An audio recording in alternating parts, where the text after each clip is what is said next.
Quem vê todos os meus livros riscados hoje em dia nem imagina que um dia eu fui a pessoa que morria de dó de riscar um livro. Pra mim era praticamente uma blasfêmia ou algo do tipo. Minhas canetas, marcadores, lapiseira, nada chegava perto dos meus livros. Eu gostava de vê-los todos limpinhos, bonitinhos.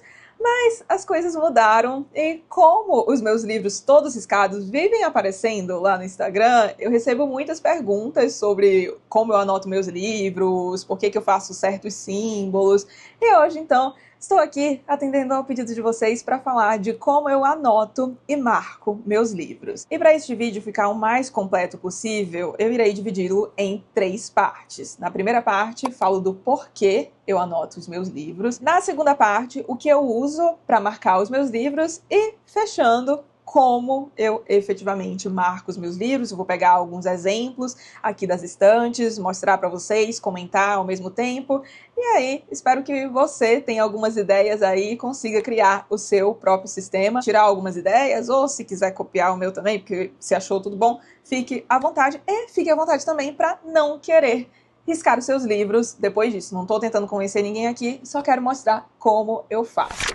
Então, vamos lá. Por que eu anoto os meus livros? Como eu comecei, então, a anotar primeiramente, né? Porque eu falei pra vocês que eu era a pessoa que tinha pavor de riscar livro. Só que eu sou a pessoa que aprende escrevendo. Sabe aquela galera que estuda pra prova e basicamente só dá uma lidinha no texto e tá tudo certo, é suficiente? Então, não é o meu caso. Para eu realmente reter uma informação, aprender mesmo, eu preciso escrever. Então eu era a pessoa que na faculdade fazia resumo de tudo, passava para os amigos. Eu gosto de colocar as coisas no papel e eu aprendo muito mais assim. E agora falando aqui com vocês, eu percebi que esse processo de querer anotar os meus livros coincidiu com uma mudança no meu tipo de leitura, porque eu acho que até mais ou menos os 16, 17 anos, eu me importava muito com as coisas que eu lia, assim, de prestar muita atenção, etc. Mas era mais algo entretenimento, sabe? O que não tem problema nenhum, diga-se de passagem. Só que eu percebi que ali, quando eu comecei principalmente a ler muitos clássicos, eu percebi que eu interagia muito mais com o texto. O texto colocava muitos questionamentos pra mim e eu sentia essa necessidade de respondê-los. Eu queria reter mais o que tinha ali. E no processo para começar a escrever nos meus livros, 2 pontos foram fundamentais. O primeiro é que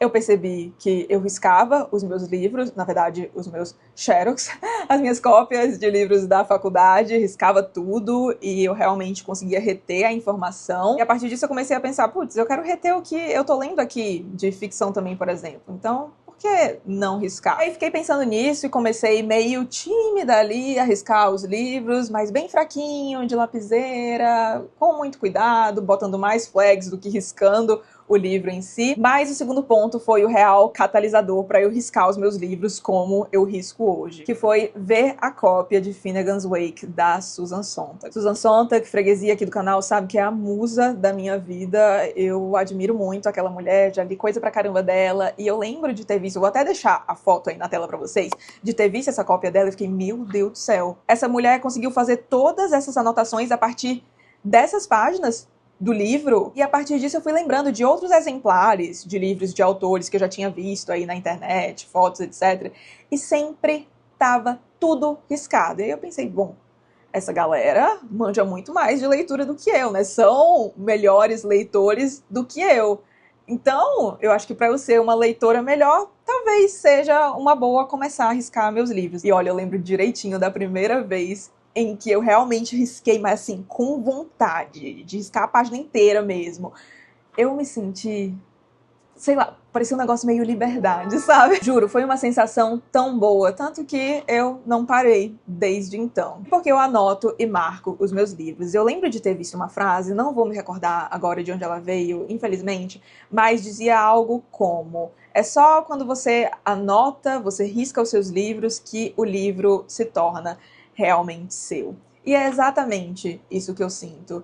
Quando eu pego um livro meu que não tá todo riscado, eu sinto raiva. Porque parece que o livro não é meu. se não tem as minhas anotações ali, o que aquele livro me fez sentir, o que diferencia esse exemplar que tá na minha estante, que eu digo que é meu, de um exemplar que você consegue achar em qualquer livraria? E aí você pode até dizer, o fato de que está na sua estante, não na estante da livraria. Mas o ponto é, tem livros que eu tenho aqui que, na boa, se você pegar um exemplar de livraria e colocar o meu livro do lado e folhear, você não vai saber qual é qual, porque eu cuido muito dos meus livros, apesar de riscá-los, eu cuido bastante do aspecto deles e isso continua até hoje, menos o aspecto das páginas, porque eu fico riscando. O livro só se torna realmente seu quando você escreve nele. Eu lembro que essa frase ficou muito na minha cabeça. E hoje em dia, quando eu quero revisitar um livro e eu vejo que ele tá todo marcado, cheio de pontuações, eu fico, meu Deus, eu realmente li isso aqui. Esse livro é meu. Eu me sinto quase que como uma coautora do livro, porque tem os pensamentos do autor ali, mas também tem os meus em resposta aos dele. Algumas conexões que eu consigo fazer a partir daquele texto com o resto do repertório que eu tenho. Eu sinto que a leitura fica um processo muito mais ativo. Eu gosto de ver a leitura como sendo uma conversa sua com o autor. Eu vejo que muitos têm essa ideia da leitura como uma atividade passiva, que você tá aqui lendo o que o autor disse e é isso aí, mas eu acho tão mais legal pensar na ideia da leitura como uma conversa, o autor te falando uma coisa e você falando de volta e colocando seus pensamentos ali à margem, num caderno, onde quer que seja. E por eu acabar virando uma parte ativa nesse processo, eu sinto que eu retenho muito mais o que eu leio. E um outro ponto é, eu gosto de olhar para a minha biblioteca como um reflexo de quem eu sou, de quem eu fui e, assim espero, de quem eu serei. Quem me acompanha há mais tempo já sabe disso, mas a política para manter um livro nas minhas estantes é basicamente a seguinte: na minha estante eu mantenho os livros que eu já li e pretendo reler um dia, e aqueles que, obviamente, não li ainda, mas pretendo ler um dia. E eu gosto de olhar para os livros que eu já li e ver a pessoa que eu fui quando eu tinha lido esses livros. Eu tenho alguns livros de economia aqui, eu sou economista, e conforme eu fui avançando na faculdade, fazendo outras leituras, entrando em mercado de trabalho, etc., alguns pensamentos meus sobre determinadas coisas mudaram, e eu acho muito legal conseguir ver isso de forma muito clara, de pegar um livro meu de economia e falar, putz, eu pensava isso aqui sobre isso, às vezes, meu Deus do céu, que besteira é essa? Acontece, mas às vezes fico, putz, isso aqui é interessante, não penso mais assim, mas legal que já pensei isso um dia, e eu acho legal ter essa evidência, porque muitas vezes você esquece, a gente esquece muita coisa, né? Mas anotando, as coisas ficam ali. É um registro de você como leitor, como pessoa. Eu acho sensacional ter isso. Tem livros que foram muito importantes para mim, como, por exemplo, A Insustentável Leveza do Ser, que nós iremos ler mês que vem, aliás, no meu clube do livro. Informações estão aqui na descrição. Mas, pois bem, A Insustentável Leveza do Ser foi um dos livros mais importantes da minha vida, disparado. Eu lembro de ter ficado muito impactada com aquilo. E eu não tenho nada riscado nesse livro, sério, ele parece novo. E eu olho pra ele daquele jeito, ele dá uma tristeza tão grande. Fico pensando que eu vou reler daqui a pouco e eu não vou encontrar nada da primeira vez que eu li o livro. Por quê? Porque eu tinha dó de riscar o livro. Olha que raiva que dá. Resumindo, por que eu marco os meus livros? Porque eu sinto que eu sou parte ativa da leitura e, portanto, retenho mais o que eu tô lendo ali.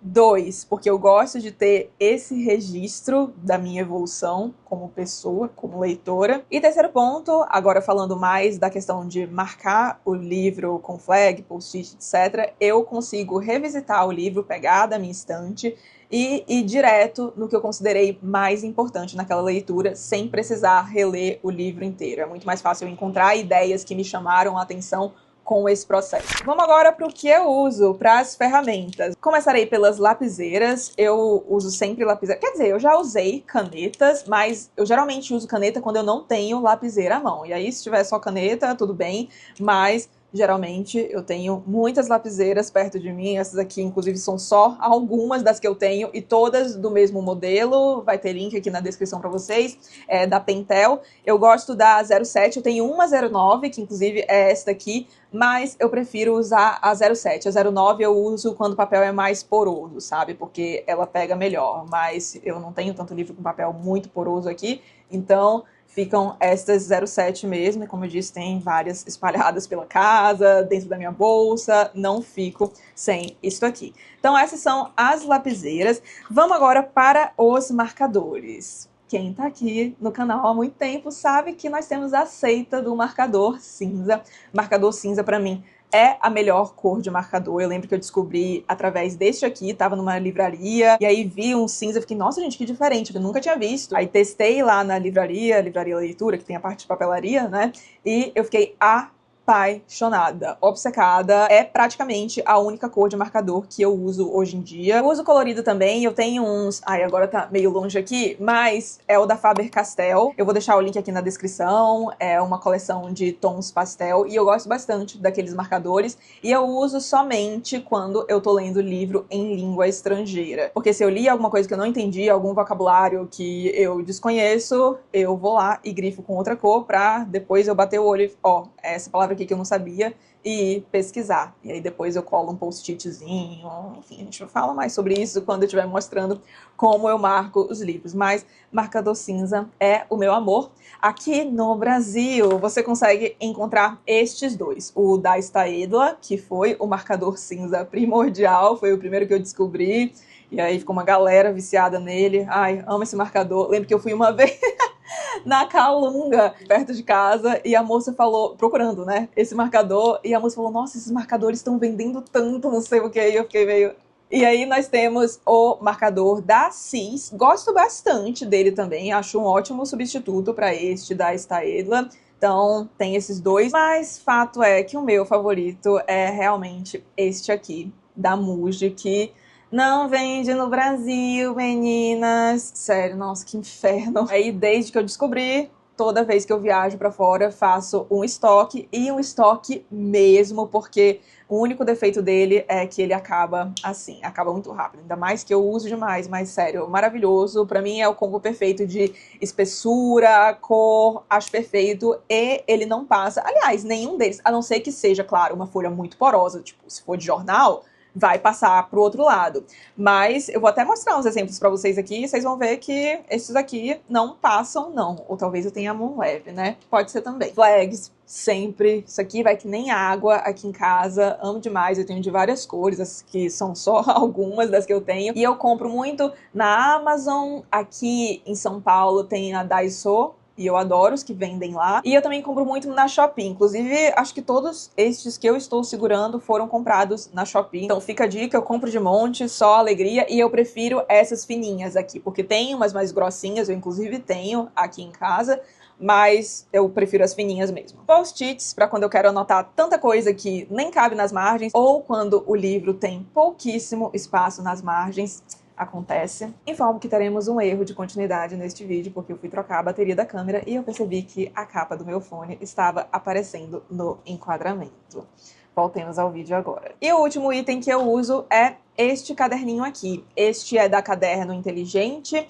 E qual que é o esquema deste caderno? Primeiro, ele é muito pequenininho, como vocês podem ver. E segundo, eu vou colocar uma filmagem aí para vocês verem direitinho, mas você pode tirar as folhas e posteriormente colocá-las de volta. E se você pegar qualquer livro que eu tô lendo, você vai encontrar uma folhinha desta aqui dentro dele. Já vou explicar pra vocês como eu uso esta folhinha. Bora então agora mostrar pra vocês. Vou pegar uns exemplos aqui da minha biblioteca pessoal. Acho tão chique falar biblioteca pessoal. Vou pegar uns exemplos aqui e vou comentando com vocês. Mas antes da gente pegar esses exemplos, só queria fazer um adendo. Eu não faço tudo que eu vou mostrar pra vocês em todos os meus livros. Quando eu faço tudo isso, geralmente é porque o meu nível de envolvimento com aquele livro foi demais. Eu quis anotar muita coisa, quis reter muita coisa. Tem livros que eu só uso a lapiseira, não uso marcador. Tem livros que eu uso lapiseira e marcador, aí coloco as flags. Tem livro que eu paro por aí e não uso post-it, porque tem um nível de hierarquia na minha cabeça e vou mostrar isso pra vocês agora. Bora! Pois bem, se tudo tiver dado certo, oremos. Vocês estão me vendo num cantinho circulado da tela. E na parte principal, o meu exemplar de Manual da Faxineira, da Lucia Burden. Como vocês podem ver, Temos muitas flagzinhas aqui, cores diferentes, eu vou explicar toda a dinâmica aqui. Vamos lá então, vou mostrando algumas coisas e vou pontuando para vocês. Pois bem, seguinte, algo que eu gosto muito de fazer no sumário, quando eu tô lendo contos, novelas... gente, vocês estão vendo que eu tô gesticulando aqui, né? Eu não me aguento. Mas contos, novelas, ensaios, eu gosto de vir no sumário e marcar com uma estrela os meus contos favoritos, os meus textos favoritos de uma determinada coletânea. Eu uso estrela para favoritar a coisa, para colocar frases de que eu gostei muito. Aqui no caso a gente tem os contos favoritos também, né? Aí, se vocês virem aqui, tem cores diferentes. Ai, tá ruim, né? Ai, tem uma sombra. Gostaria que não tivesse essa... Acho que aqui dá pra ver melhor. Pois bem, vocês estão vendo que há diferentes cores de flag. Uma cor que sempre se repete é esta aqui, a amarelinha. Porque, como eu disse pra vocês, na minha cabeça há uma hierarquia. E a hierarquia das flags é: a amarela é aquele tipo de coisa. Quero revisitar esse livro e quero ir nas passagens que eu mais amei. Eu sei que serão as amarelas. E aí, frases que eu amei, passagens bonitas, coisas que eu considero importantes, enfim, as coisas que eu considero mais importantes mesmo, eu coloco com a flag amarela. E as outras flags sempre combinam com o livro. Sim, fresca neste nível, o que posso fazer? E uma coisa importante que vocês até me perguntam vez ou outra é: ai, mas ficar colando essas flags não quebra o seu fluxo de leitura? Eu sempre colo as flags depois do término da minha sessão de leitura. Então, por exemplo, vou ler um conto inteiro. Tem lá as minhas coisas marcadas, às vezes eu coloco a estrela então para indicar o que é com a cor amarela, com a flag amarela, só que eu não vou colar as flags enquanto eu estou lendo o conto. Eu termino de ler o conto e aí eu volto para marcar as flags. E aí não quebra nada o meu fluxo de leitura. Marcar assim, tipo, o grifado, o sublinhado aqui, na verdade, ó, eu tinha falado da ondinha para vocês, né? É assim que eu faço, eu acho mais fácil, mas às vezes eu faço reto. Geralmente, a ondinha é uma passagem que eu considero importante, mas não tão importante assim. Aí quando eu risco a linha reta mesmo, o sublinhado reto, aí é mais importante do que a ondinha, assim. Tem esse critério na minha cabeça. Ficar fazendo essas coisas sublinhadas, pra mim, não quebra o fluxo, não. Aí, por exemplo, coisas que eu anotei aqui. Mesmo o nome da autora, tem uma personagem chamada Lúcia, e isso acontece outras vezes aqui no livro. Aqui nós temos uma passagem que eu considero linda, ela está descrevendo um mergulho e diz: sem peso, você perde a si mesmo como ponto de referência, perde seu lugar no tempo. Eu já mergulhei, eu tenho certificação de mergulho de cilindro, fatos aleatórios sobre mim, e eu achei que nesse conto ela descreveu perfeitamente a sensação de mergulhar. E eu até coloquei aqui, fico imaginando o tanto de experiências que a Lúcia deve ter vivido para narrar vivências tão distintas, tão díspares aqui no caso. Porque é isso, o livro... Bom, eu tenho resenha aqui, o link vai estar na descrição para vocês, mas ela narra vivências, experiências muito distintas, então me pareceu uma mulher que viveu 1000 vidas em uma só, e eu pontuei isso ao longo da leitura. Aí aqui tem uma personagem chamada Sally, eu pontuo que é uma personagem que aparece já em um outro conto, que já apareceu no caso. Vamos a outro exemplo agora, Os Irmãos Karamazov, de Fyodor Dostoiévski. Mais exemplos de coisas. Eu coloco muitas interjeições, aqui nós temos WTF, que, bom, em inglês, what the...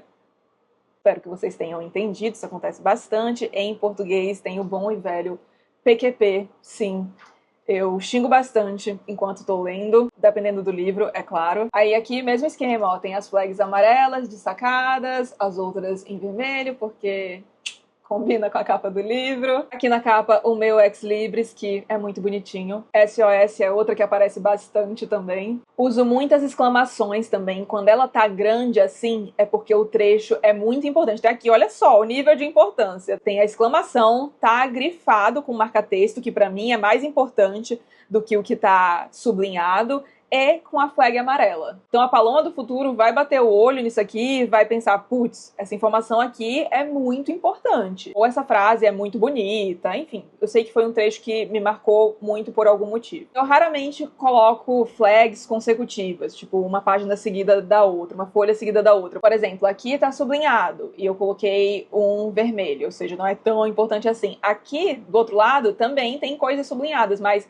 se eu vier para essa página, eu vou ver que aqui tá sublinhado também, sabe? Como não é uma informação tão importante, visto que não está em amarelo, eu não coloco flag mais. Coisas estão caras neste país, precisamos economizar, inclusive flags. Eu gosto muito de usar chaves também, e eu confesso que isso aqui não tem muito critério não. Às vezes eu tô com preguiça de sublinhar o texto inteiro, e aí eu coloco chaves. Ou quando já tem muita coisa sublinhada, eu falo, deixa eu dar uma variada aqui, deixa eu fazer mais chaves, mas o grau de hierarquia pra mim é o mesmo do sublinhado. Outro exemplo aqui sobre o exílio, do Joseph Brodsky. Aqui eu ainda não marcava com amarelo, era tudo da mesma cor, mas vamos lá. Aqui, por exemplo, eu coloquei a resposta para uma pergunta. O interesse atual pela literatura dos exilados tem a ver, claro, com o surgimento de tiranias. Aí eu coloco de onde vem o interesse pela literatura dos exilados, porque eu sei que eu vou bater o olho, ver que tem essa pergunta e a resposta vai estar aqui. Aí, aqui eu falo Susan Sontag fala sobre isso em questão de ênfase, ou seja, fazendo já a relação com um outro texto. Gente, tá bem riscado, né? Aqui eu resumo o que ele fala na página. Aqui grifado, marcado e exclamação. Sei que é muito importante. Tinha esquecido de mostrar pra vocês, mas um exemplo do marcador cinza. Tá aqui e presta atenção no outro lado. Não tem nada. E aí tem a folhinha também. Deixa eu mostrar pra vocês. Aí como eu uso a folhinha? Como eu comentei, sempre vai ter uma folhinha dessa no meio dos meus livros. Pode ser que eu não use, mas eu diria que em 90% dos casos eu acabo usando. E quando que eu uso essa folhinha? Eu uso muito quando eu tô lendo literatura russa, porque os nomes dos russos são uma maluquice. Tem o apelido do apelido, tem patronímico, enfim, tem muita coisa. Aí eu vou anotando aqui pra saber quem é quem. Eu faço muito também em livros de sagas familiares, que são livros onde a gente costuma ter muitos personagens. Então eu vou anotando aqui pra ser a minha consulta mesmo. E aí, por exemplo, se eu tô lendo lá um livro, aí muito tempo depois reapareceu um tal de Severino. Eu fico, meu Deus, a gente já viu esse Severino. Mas eu não lembro exatamente a profissão dele, de quem ele é parente. Enfim, geralmente aqui eu coloco uma mini biografia do personagem, sabe? Severino, sei lá, é carpinteiro, é parente de Ana Rita. Isso vai estar aqui. Gosto muito de usar a folhinha também quando eu tô lendo contos ou ensaios, porque o que eu faço? Geralmente, no fim de cada ensaio ou conto, eu escrevo uma mini sinopse na folhinha. Às vezes eu faço num post-it também, mas eu gosto mais de fazer na folhinha e aí eu colo com um adesivinho se eu quiser manter no livro, ou eu coloco no caderno de volta, tem algumas aqui. Eu tava folheando agora aqui o caderninho e inclusive achei umas anotações minhas de uns contos do Chekhov. Então é isso, basicamente uma breve sinopse, o que eu achei do conto, acaba sendo bem útil pro meu trabalho aqui no canal, então gosto muito de usar a folhinha para isso. Para pensamentos aleatórios também, eu escrevo algumas coisas no meu diário, então às vezes quando eu li alguma coisa que eu tive uma ideia, putz, eu queria escrever sobre isso, mas não aqui. Aí eu coloco aqui, que eu vou olhar depois, tem que escrever sobre isso, né? É mesmo. Às vezes anotações também que não cabem nas margens, mas isso geralmente vai para post-it, porque eu gosto de ter isso no livro. Às vezes coisas que eu quero pesquisar também, eu coloco, pesquisar sobre isso, e aí depois eu pego o resultado da pesquisa e coloco lá no livro mesmo.